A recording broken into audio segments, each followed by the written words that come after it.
Hello there, I'm Narelle from Food Sale Love, and welcome back to my outdoor kitchen here in Provence.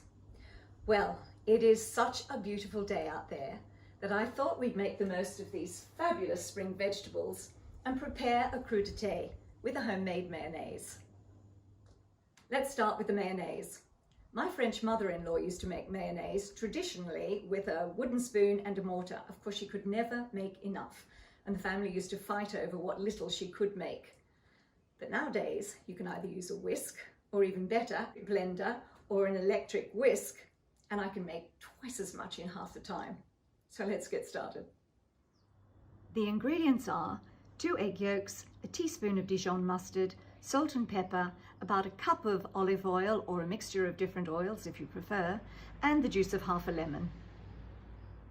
So we start with all our ingredients at room temperature.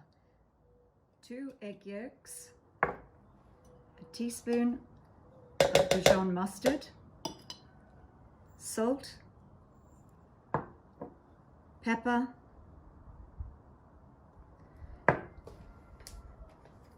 and a mix.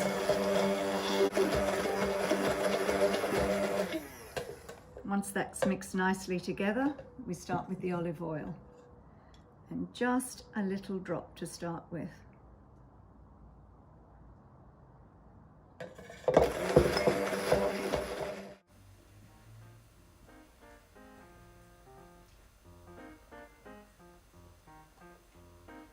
When making mayonnaise, the first 30 seconds or so are critical. It's vital to add the oil very slowly to let the emulsifying process kick in. Once you can feel that mixture beginning to thicken, you can then let the oil flow more freely. As I live in the Mediterranean, I tend to use mostly olive oil. But if you find the flavor too intense, you can always use more neutral oils, such as sunflower, rapeseed, or even groundnut oil. I often use a mixture. It's really all just a question of taste.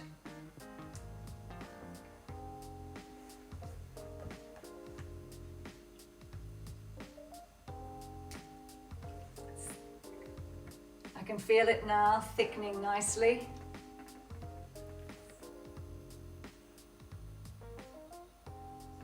And we'll just finish off the oil and we should be ready.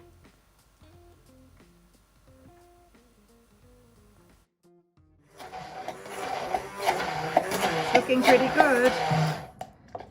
And you'll see it's lovely and thick and glossy. And now for the lemon juice. I think about a half a lemon is enough, but you can always add more. At this point you can add anything. This is a basic mayonnaise, but you can always add garlic and turn it into an aioli, or free to experiment. Right, now for the taste.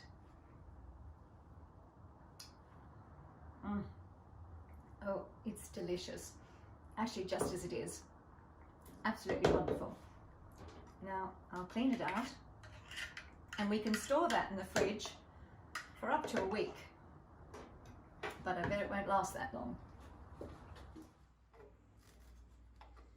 I happen to have this wonderfully ripe avocado and thought it would be perfect for a second dip to go with our crudité. Very quick and simple to make. Just cut it in half and get all the flesh out into a bowl.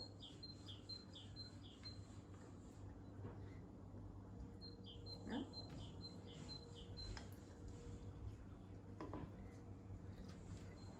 Okay, lovely and ripe. Now we'll add a teaspoon of Dijon mustard, some salt, some pepper. I've got some fresh tarragon, but dried if you don't have it will be fine.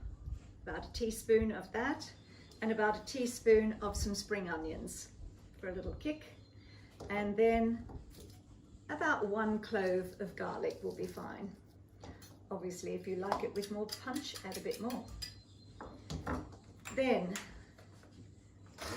we just mash it up a little, and I'm going to add a little bit of vinegar, only about 1 tablespoon. I'm using apple cider vinegar, but a tarragon vinegar would be lovely, or a white wine vinegar is fine. So just about 1 tablespoon, and mash it up even more.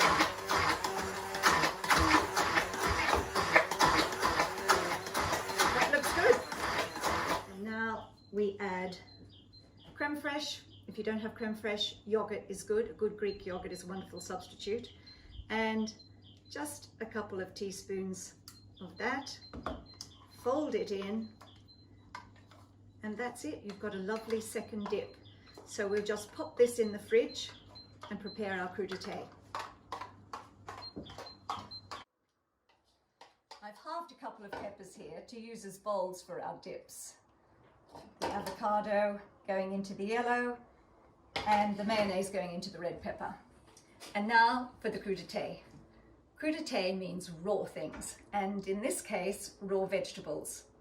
Everything is raw except for the hard-boiled quail's eggs, about 3 or 4 minutes, and the artichokes, which are steamed, and the slightly blanched asparagus. But the rest is raw, the crunchier the better. So I start by lining my little basket with lettuce. A variety of lettuce is nice. I've got an iceberg at the bottom, but then I think it's nice to have a few colourful leaves on top. There we are, we'll just line it with some leaves. Then we can have some chicory, or endive, or whitloaf, depending on where you come from. Just put a few of those around the side.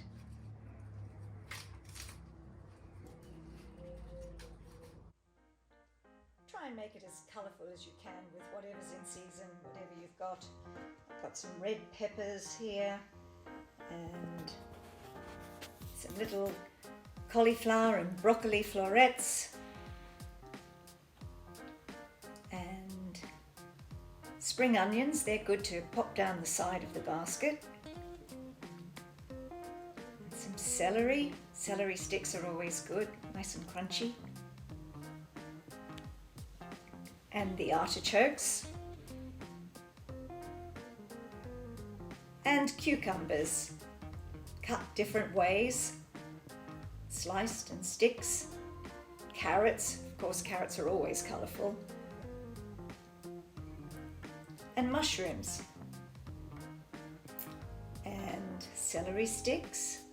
Oh, and I've got some French beans, we can add those, and radishes, they're lovely and colourful. And pepper rings, and cherry tomatoes. I can't forget those, my absolute favourites.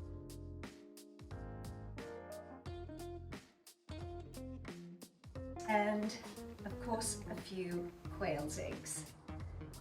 Now I've got some peeled and some unpeeled. They're quite tricky and fiddly to peel, these little devils, so if you've got some young, small fingers in the family, it's a good job to give them. I'm throwing in some of them unpeeled because they look so pretty and some people like to just peel them. So we'll throw those in on top. And I think we're almost full. A few more radishes. And we've forgotten our asparagus, so we'll stick some of those in. These are lovely with mayonnaise.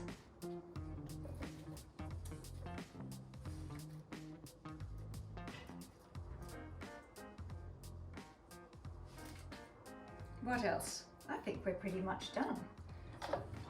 A meal in itself, really, 2 of us. It's a good way of getting your veggies into you, isn't it? There we go. Now, I think Patrick's got something up his sleeve to accompany this. So, over to you, Patrick. Right, to accompany this cornucopia of vegetables, I'm going to make what I used to call a blanc cassis, but I gather nowadays is better known as a kir, named in honor, as far as I've understood, of a mayor of Dijon, who was also a priest and a hero of the French resistance. And this was his favorite aperitif. So it's very simple. It consists of white wine and blackcurrant liqueur. So you put a little drop of blackcurrant liqueur, and I mean a little drop. We are a bit fussy about this actually. We like it so light that most barmen can't really understand it. We have to ask them for a tear, une larme, because otherwise it sweetens up the wine too much. Traditionally, one should use a Bourgogne aligoté, but you can, to be honest, you can use any white wine for this, but a Bourgogne aligoté is the traditional wine that you would use. And it's a complicated cocktail to make. You have to very carefully pour the blackcurrant into the bottom of the glass and then pour the white wine onto the top. It requires quite a lot of skill. But even more so if it's champagne. Absolutely. Oh God, the champagne, you really need some skill for that. And it's known then as a kir royal if it's with champagne. So there we go.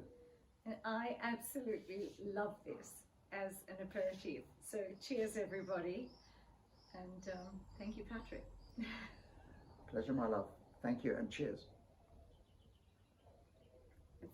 Just perfect, just as I like it. Excellent.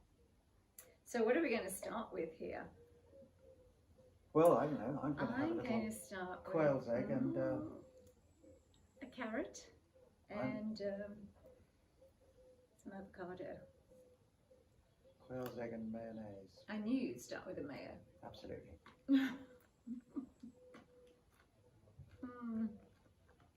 Delicious. Mayo was part of our prenup agreement. Noelle had to be able to make it as well as my mother, or forget about it. So there we go.